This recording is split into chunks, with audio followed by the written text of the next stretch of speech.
Welcome back, Live Squad. And today we have a special guest with us. We do have Debo, How you doing, guys? and he is the owner of the San Francisco 49ers. One of the worst overall rosters in the game. Like you have a few good pieces when you started, but overall, it's one of the worst rosters. How'd you manage to overcome this with such a just garbage line? The thing is, I'm gonna tell you this: the highest rated person on my team when I got it was my fullback. My fullback was a 91, and I looked at that, I was like, wow.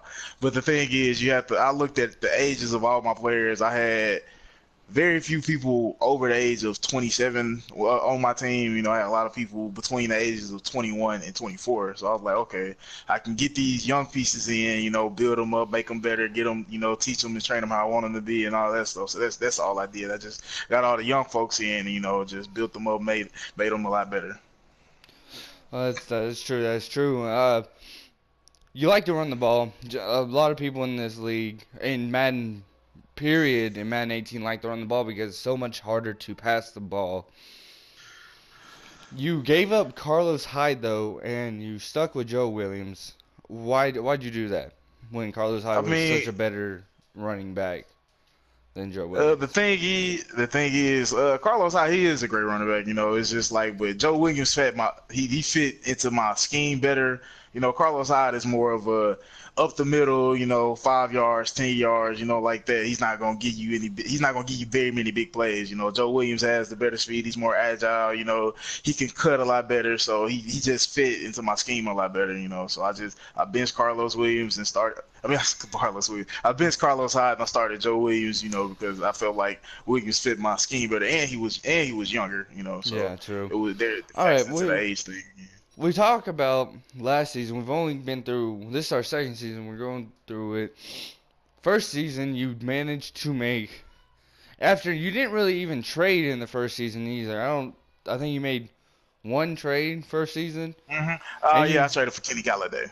Kenny Kenny Galladay. Galladay. That is right. You traded for Kenny Galladay, and you made the playoffs with a first round bye with the 49ers. Was that a surprise, or were you just going through your movements and just taking that momentum through the whole season? I mean, I was surprised because I was looking at the roster. I was like, man, I'll be lucky to make the playoffs. But I kind of like found my stride here and there. I lost 3 games. It was like I lost those 3 games, but it was against real good opponents and stuff. And it was just like I figured out how to work with my team. I traded for Kenny Galladay, like you said, and he showed up big last season. And Joe Williams, the guy we talked about earlier, he was out for 5 weeks. And those 5 weeks, Kenny Galladay came in. And he had, I want to say, 10 touchdowns and like 600 yards through those 5 games. So he just really showed up and showed out for me. Hmm, yeah. Um, Yeah. and if we're looking at your schedule right now, like, oh, you see the first two games Whew. wins, you see a loss, then you see a bunch of wins again. And now you're on a win streak, 7 game win streak right now. Yeah. We're week 12 right now. Are we week 12? Yeah, week Yeah. 12. Well, you're on a 7 game win streak, only taking one loss, so you're 8-1. Um, how do you feel about that? You going for another Uh, first round bye, or are you just trying to make it through the season first? I mean, I'm just taking it a game at a time, like, cause all of my opponents I played have been great opponents. Like, I can't just say I came to any game. It was just like, wow, I know I'm gonna win this game. I was like, no, I know I knew I had to bring my A game to every game, and it was just like, man, cause like a lot of my first 2 games were, those were the biggest spread of points I had. Every game after that was pretty close and stuff, and it was just like everybody and then everybody saw that they were playing Debo, so they came with their A game and stuff. It was just like, Yeah. and then like, yeah, and I'm really looking at the back end of my schedule. I'm going to the Vikings. He's a good user. Chiefs, Packers, the Chargers CPU, Falcons, and Cowboys. So I'll be lucky to go 3-3 through the rest of the season, with just the people I'm playing. No. Well, I will say you do have a tough schedule, especially this new Vikings user who's come in and actually played. He's played really well. You do have Keon, one of our resident, like really good players. Finesse God, he's come in and played well. I think we have a Chargers user coming in. Then you're facing the Falcons in Week 16, our season one Super Bowl winner, and then you Mhm. got Dallas Cowboys, who led his division last season, making the playoffs. So you do. We can see that you got a very tough schedule the rest of your play. So, But but I just. you've come in. You played great.